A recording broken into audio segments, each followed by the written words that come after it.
बोल रहे हैं अगला अध्याय। और ये जो श्लोक आपके सामने आ रहे हैं, बस 3 श्लोक लेंगे हम इस अध्याय में। ये अब तक जो सुबह से कहा, ये सब पे भारी है। ये जो बात अब कह रहे हैं भगवान, इतनी प्यारी बात है, इतनी गोपनीय बात है। इस एक बात को उठा लें बस हम। आज यदि एक बात चुननी हो गीता में से, बात तो बहुत है और एक से एक उत्तम है, फिर भी सबसे ज्यादा प्रासंगिक हमारे लिए ये ऐसा मान लें। ये भगवान ने जो है कृपा की सेल लगा दी, सेल। अध्याय का नाम 8वां अध्याय अक्षर ब्रह्म योग। 8वां अध्याय अक्षर ब्रह्म योग है ना। यहां भगवान ने जैसे साड़ियों की सेल नहीं लगती है, 50,000 की साड़ी 5,000 में, ऐसे ही सेल लगा दी भगवान ने यहां। क्यों लगा दी?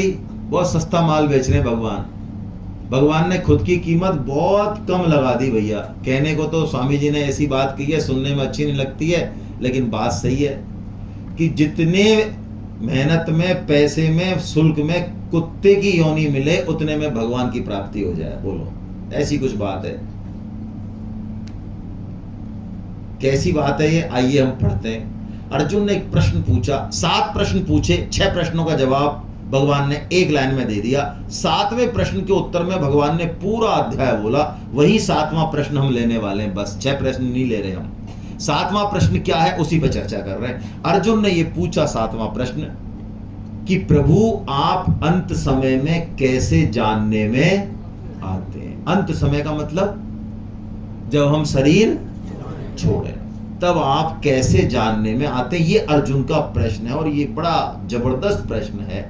तो भगवान ने अंत समय की महत्ता बताई है इन श्लोकों में कि अंत समय बड़ा इंपॉर्टेंट है भाई। जब हम शरीर छोड़ रहे हैं ना, वो समय बहुत इंपॉर्टेंट है। और स्वामी जी ने तो इसकी व्याख्या कुछ और की है, वो भी हम देखेंगे। पहले हम श्लोक पढ़ते हैं, भगवान क्या रहे हैं, उत्तर क्या दे रहे हैं। अंत काले च मामेव स्मरन् मुक्त्वा कले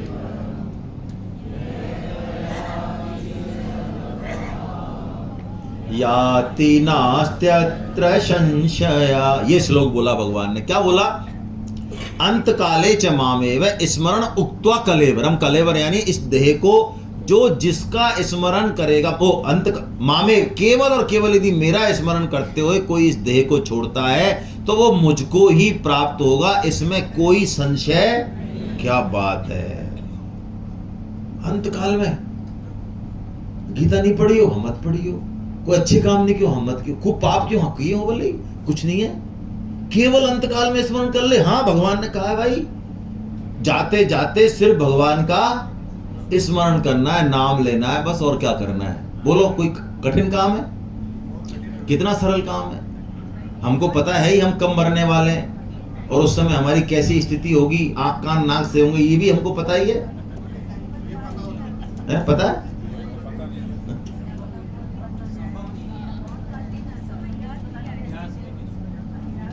यदि अंतकाल में हम नाम याद कर लेंगे तो हमको फिर थोड़ा हॉस्पिटलों में चले जाना चाहिए, जहां एक्सीडेंटल केस आते हैं, लोग मरते हैं, उनकी क्या दशा रहती है, उनके आंख कान नाक मल मूत्र वगैरह कितने काम करते हैं, वो बोलते क्या हैं, लोग समझते क्या हैं, कितना दुख झेलते हैं वो मरते समय। उनको थोड़ा देख लेना चाहिए। उनके देखने से हमारे हृदय में करुणा जगती है, करुणा बड़े बूढ़ों के प्रति जो प्राय नहीं होती। तब हमको लगता है यार हम भी आएंगे तो इसी स्टेज पे आखिर में। अभी तो हम मदमस्त हो रहे हैं बिल्कुल। उनको देखने से हमारे अंदर एक करुणा आती है कि अरे इनके प्रति थोड़ा सहनशील, थोड़ा उदार होना चाहिए। तो भगवान ने कहा तू मेरा स्मरण करेगा तो तू मुझे प्राप्त हो जाएगा, और अर्जुन तू मेरा स्मरण नहीं कर पाया तो खतरा है। यम यम वापि स्मरन् भावं त्यजत्यन्ते कलेवरम तम तमैवैति कौन्तेय सदा तद्भाव भावितः। यदि तू मेरा स्मरण नहीं कर पाया तो तू जिसका स्मरण करेगा, जिस भाव से भावित होगा, तू उसी योनि में। अब हमारा मन अभी जहां फंसा हुआ है संसार में, जिसमें हमने रंगा है इसको 40-50 साल तक, 70 साल तक, चांसेस हैं कि हमें उसी की याद आने। यदि हम इसी चिंता में मर गए कि भाई साहब हमने अपनी फैमिली चला दी है, तो हम ही थे जो चला दिए तुम्हारी कसर। आज तक ना तो किसी ने शादी की, इतना विराट काम हमने किया, बच्चे पैदा किए, बच्चों को पढ़ाया, भाई साहब आज तक कोई पढ़ा पाया? अब लेकिन हम जा रहे हैं भाई साहब, हमारे बिना क्या होगा इनका, इनकी सांस हम चला रहे थे, इनका सिस्टम सब हम ही चला रहे थे, हमारे बिना ये कैसे चलेंगे? यदि इन्हीं चिंताओं में हम गए, जो कि प्राय जाना ही है, क्योंकि हमें ऐसी ही गलतफहमी कि ये संसार, ये घर, ये परिवार, ये हमारे चलाए ही, ये बच्चे हमारे बिना कुछ नहीं कर पाएंगे, ये स्त्रियां, ये घर कुछ नहीं है, सब सत्यानाश हो जाएगा। एक हम ही थे जिसने आकाश को गिरने से रोक रखा था। भगवान तो कहीं आते ही नहीं है बीच में। तो मरते समय हम उसी घर में, जिस घर की चिंता में हम जा रहे हैं, उसी घर में, क्योंकि इन लक्षणों से मनुष्य जन्म तो मिलना नहीं, तो उसी घर में कहीं नाली में कॉकरोच होंगे, कोई छत पे छिपकली होंगे, कोई बिल्ली होंगे, कोई कुत्ता होंगे, पता नहीं क्या क्या होंगे, लेकिन घूमेंगे उस घर के पास ही। और वहां से भगाए जाने पर भी हम भागेंगे नहीं, क्योंकि हमारी आसक्ति, वहां से भगाए जाने पर भी हम। नानक जी की कहानी सुनी है? नानक जी एक अनाज मंडी में से होके जा रहे, तो उनका शिष्य था मर्दाना। तो एक बकरा था, वो ढेरी पे अनाज खाने जाए, और उसका मालिक जो बैठा था गद्दी पे, वो उसको धमकाए। आखिर में उसने भरी लिया मौका देख के, तो उस मालिक ने उठा गद्दी से और एक डंडा मारा उसके मुंह पे और सारा छीन लिया, वो बिबियाता हुआ चला गया। तो इसको देख के नानक जी हंसे। तो मर्दाने का, गुरुदेव आप हंसे क्यों? अरे कि नहीं ऐसे ही। अरे कि नहीं गुरुदेव बताओ आप हंसे क्यों? अरे कि मर्दाना, ये जो मोटा सेठ बैठा है ना गद्दी पे, डंडा मारा है, ये मोटू, ये इसका बाप है बकरा, ये 35 साल इसी गद्दी पे बैठा है।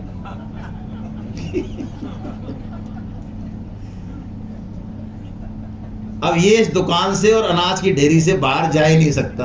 अब इस गधे को पता ही नहीं है कि ये मेरा बाप है, मार रहा डंडा, बताओ उसको अनाज भी नहीं खाने दे रहा है। ऐसे ही आजकल हमारे घर इतने सिक्योर्ड हैं, जो जीव जंतु हैं जिनका पतन हो चुका है हमारे पूर्वजों का, वो वहीं घूम रहे हैं सब। इसलिए सतर्क हो जाएं, अपने मन को कहीं भी संसार में जाने ना दें। अरे लोग तो परिवार छोड़ो, लोग कुत्ते से प्रेम करते हैं और बड़े वो बनते हैं। अरे भाई साहब, कुत्ते में भी तो आत्मा होती है ना, आप क्या गीता पढ़ाते हो? कुत्ते से प्रेम करना ही चाहिए। हाँ, करो। कुत्ते से प्रेम ही नहीं करो, इसको बेडरूम में ले आओ, बेडरूम में भी बस चले तो अंदर रात में उतार लो, अंदर खोपड़ी में उतार के यहाँ ले आओ, हट में बैठा दो इसको, सुबह निकालो फिर। तो कुत्ते में यदि मन है तो चांसेस है कि अंत समय कुत्ता ही, और वैसे भी कुत्ता वफादार होता है तो याद आएगा, बाकी लोग वफादारी नहीं करते हैं, ध्यान रखना। कुत्ता मर जाएगा आपके लिए जरूरी नहीं है पत्नी मर जाए, पति मर जाए या पुत्र मर जाए, वो तो हो सकता है चलने वहां पतली गली से। तो कुत्ता तो मर जाएगा आपके लिए उस समय, चाहे कैसी परिस्थिति हो, आपसे लिपटेगा। तो मन हो सकता है कहां चला जाए, तो चांसेस क्या रहेंगे? बोलो, हम इनविटेशन दे रहे हैं खुद। देखो ये कोई ऐसा नहीं है मजाक की बात। मैं सेक्रेटेरिएट में था आज से 10 साल पहले, मैं रियल घटना बता रहा हूँ। हम लोग बाड़मेर गए हुए थे 4 दिन का टूर लेके, वहां से हमको दूसरे दिन ही आना पड़ा। कारण क्या था? मेरे जो साथी ऑफिसर थे उनके घर का कुत्ता मर गया। जयपुर के ही, मैं नाम नहीं लूंगा, गोपालपुरा पे रहते हैं, बस इतना हिंट दे रहा हूं। और उनकी जो बिटिया थी जो 12वीं 10वीं में थी, उसको कुत्ते से इतना प्यार था कि वो बस रात भर रोती रही, उसने खाना पीना कुछ खाया नहीं। आखिर में उसकी मम्मी ने फोन किया और उनको और हमको दोनों को आना पड़ा। बोलो,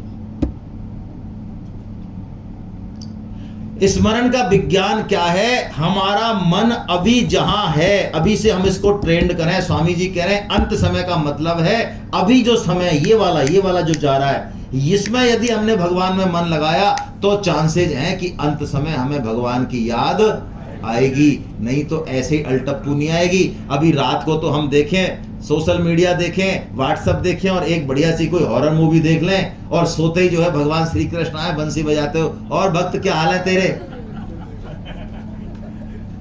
क्या आएगा? अरे हॉरर मूवी देखोगे, ऊट पटांग चीज देखोगे तो सपने में क्या आएगा? कृष्ण आएंगे बंसी बजाते हुए। सर कुछ लोगों की तो मेंटलिटी भी ऐसी हो गई है, सच्ची घटना है। एक लेडी मुझे अमेरिका में मिली, तो वो कहती है कि मैं तो भगवान से प्रार्थना करती हूँ कि अगले जन्म में मुझे कुत्ता बनाए और अमेरिका में भेज दे। हाँ बिल्कुल बिल्कुल बिल्कुल। तो वो तो उसको पता नहीं है, उसकी जन्म पत्री निकाल देंगे। वो कई बार अमेरिका में खूब रही होगी, कोई खास बात नहीं है, इन चीजों से क्या फर्क पड़ता है।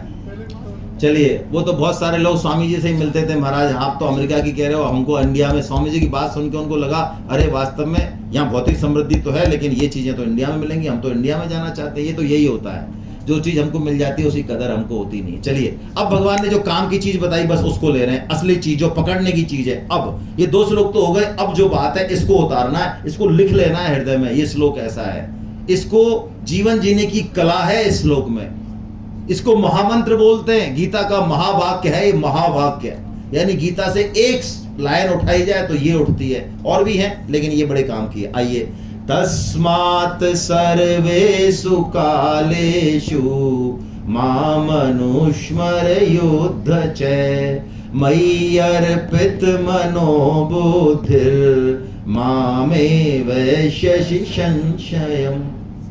तस्मात् सर्वेषु, इसलिए, तस्मात् मतलब इसलिए, सर्वेषु कालेषु, क्या बात है, हर काल में है, हर काल में, हाँ हर काल में। खाना खाते समय हाँ, सोते समय हाँ, घूमने जाते समय हाँ, लड़ते समय हाँ, लड़ते समय भी, हर काल में 24 घंटे माम अनुस्मर युद्ध च। वाह, ये शब्द बोला भगवान ने, तू मेरा ही स्मरण कर और युद्ध भी कर। यानी तेरा कर्तव्य कर्म तो कर, लेकिन साथ में तू क्या कर, क्या आज आपको सुबह फिर तू क्या होगा, तेरी मन बुद्धि मुझ में ही लग जाएगी और तू मुझको ही प्राप्त। लोग कहते हैं साहब वृंदावन में जाएंगे मरने तो, अरे वृंदावन ही तो है ये वृंदावन नहीं है तो क्या है? जहां कृष्ण है वहां वृंदावन ना होगा? जहां हम गीता खोल के बैठे, जहां स्वामी जी के आशीर्वाद से हम माला कर रहे हैं, वहां वृंदावन नहीं होगा? उस स्थूल वृंदावन में जाके क्या करना है? यदि वहां पे भी व्हाट्सएप चलाना है तो कुआम जाए, यहीं आओ। सर्वेषु कालेषु मयि अर्पित मनोबुद्धि, और भगवान कह रहे हैं तू मुझे ही प्राप्त होगा, इसमें कोई संशय। अब आपको सुबह बताया कि यदि आप माला करते हैं तो बताइए कितनी बड़ी बात है। बहुत लोगों से जो हमारे संबंध खराब हो जाते हैं, यदि माला में चित्त लगेगा तो मैं पक्की बात बता रहा हूं, संबंध हमारे खराब, क्योंकि संबंध कौन खराब कराती है? संबंध कराती है जीव। ये कुछ बोल देती है और रिश्ते क्या हो जाते हैं, और ये ऐसा बोलती है कि 20 साल बाद भी वो एकदम से लट्टू सा जलता है। अरे तूने तो बेटा ये कहा था ना। रहीमन कभी कहते हैं ना जीव के बारे में, रहीमन जिभ्या बाबरी कह गई सरग पताल, आप तो कह भीतर गई और जूती खात कपाल। ये इलाज है इसका। और जैसे ही मन भगवान में लगने लग गया, अब मृत्यु की चिंता नहीं है। एक उड़िया बाबा वृंदावन में परम श्रद्धेय तायल साहब के साथ गए, तो उन्हीं के परंपरा में एक संत थे, करीब 100 साल के होंगे। उनसे हमने पूछा, हम सारे गीता साधक थे, तो मैंने कहा साहब चलो आपके कहने से हम माला चालू करें, 2012-13 की बात है, और भगवान की माला करते हैं, ठीक है, ध्यान लगाते हैं, और अंत समय में एक्सीडेंट हो जाए, कोमा में चले जाए, फलाना ढीकना ऐसा हो जाए तो क्या होगा, फिर हमारा क्या गति होगी इस फार्मूले के हिसाब से। तो देखो, संतों की बातें शास्त्रों से भी विलक्षण होती हैं। शास्त्रों के अंदर का जूस संती निकाल सकते हैं, हम तो शब्दार्थ करते हैं बस। उन्होंने कहा यदि आप भगवान का स्मरण में लगे हुए हो मन प्राण से, तो ये भगवान की ड्यूटी बनती है। भगवान जब मृत्यु होगी तो आपकी जिह्वा पे खुद बैठेंगे और अपना नाम उच्चारण कराएंगे। और ये बात उस समय हमने सुनी, अनिरुद्ध प्रभु जी के श्रीमुख से हमने कंफर्म हो गई, अनिरुद्ध प्रभु जी के दर्शन हो गए हमको। आज से 5-7 साल पहले जो 6 लाख नाम जप करते हैं डेली, 100 साल की उम्र है, हाथ पैर बिल्कुल सही, दांत सही, आंख सही, 6/6 चमत्कार है, एक चमत्कार। 100 साल 100 ईयर, कुछ नहीं, कोई बीमारी नहीं, 10-10 12-12 घंटे एक आसन पे बैठते हैं। साक्षात मतलब भगवान के दर्शन तो पता नहीं कितनी बार किए हैं उन्होंने। और संत किसे कहते हैं, उनको जैसे ही देखेंगे, उनसे बात करेंगे तो हमें पता लग जाएगा कि संत होते क्या है। आज भी मौका है। यदि आप मासिक सत्संग में आते हैं, नंदोत्सव में हमारे प्रोग्राम में जुड़ते हैं तो बुलाते हैं हम साल में एक बार। हालांकि उनकी अवस्था ज़्यादा हो गई है, कई लोगों ने दर्शन किए उनके, उनसे ये बात कंफर्म हो गई कि हाँ, उन्होंने तो इतनी तक बात कही, बहुत जबरदस्त बात कही। उन्होंने 8 किताबें लिखी हैं। उन्होंने कहा मैंने कुछ नहीं पढ़ा, मुझे कुछ नहीं पता, मेरे को तो ये किताब मुझसे लिखवाई गई है। किसने लिखवाई है? नाम महाराज ने लिखवाई है। मेरे को जो कुछ मिला है वो सब नाम से मिला है। ये अनिरुद्ध प्रभु जी ने, मैंने कोई वेद नहीं पढ़े, उपनिषद नहीं पढ़े, गीता भी नहीं पढ़ी उन्होंने। मेरे को नाम से ही सारे शास्त्र मेरे हृदय में प्रकट हो गए। और लोग कहते हैं ये आलसियों का काम है। ये आलसियों का नहीं है, ये सूरवीरों का काम है। सारी समस्याओं से हम बच जाएंगे। ये भगवान में मन को लगाने का यही तरीका। और उसके बाद फिर काम करें, अपना जो कर्तव्य कर्म है वो करें, उसमें कोई समस्या नहीं है। ये जिंदगी का फलसफा बना लें। ऑफिस में फाइल भी निकाल रहे हैं तो सबकॉन्शियस में भगवान की याद बनी रहे, बस स्मृति बनी रहे हर चीज में। ये शुरू में नहीं रहेगी, कोई बात नहीं, धीरे धीरे प्रैक्टिस करें। साल में 6 महीने में ये बिल्कुल बनने लग जाए। गुस्सा भी आएगा, लड़ाई भी होगी, सब काम होंगे, लेकिन भगवान की स्मृति बनी रहेगी। और जहां भगवान की स्मृति है वहां पर कोई विपत्ति है ही नहीं। श्रीमद् भागवतम में 18,000 श्लोक हैं। उनका जूस यदि निकाले, संतों ने निकाला है तो एक लाइन में निकाल दिया, हरि स्मृति सर्व विपद विमोचनात्। ये भागवतम का जूस है 18,000 श्लोकों का। भगवान का स्मरण समस्त विपत्तियों का नाश करने, क्या बात है, क्या बात कही। ऐसा मंत्र गीता हमको दे रही है, और हमको क्या चाहिए। इसको फिलॉसफी बना लें, आज से ही शरण ले लें, गीता का प्रचार करें, गीता की बात करें, गीता के लोगों में रहें। अपने आप आपको भगवान की याद आएगी। देखो कई लोग ऐसे होते हैं, उनका रूप ही ऐसा होता है, अच्छा तिलक लगा रखा है, गले में माला है, हाथ में झोली है, भगवान की याद आ जाती है। इसे ही तो वैष्णव कहते हैं। चैतन्य महाप्रभु से पूछा वैष्णव कौन, तो उन्होंने बड़ी जोरदार परिभाषा दे दी। उन्होंने कहा जिसको देख के भगवान की याद आ जाए वो वैष्णव है। वाह क्या बात है। तो हम क्यों रहें कचरा लोगों के साथ, हम तो वैष्णवों के साथ रहें। हम अपना सर्किल बदल दें, बस इतना ही करना है, हो गया काम। हरे कृष्णा गोविंद।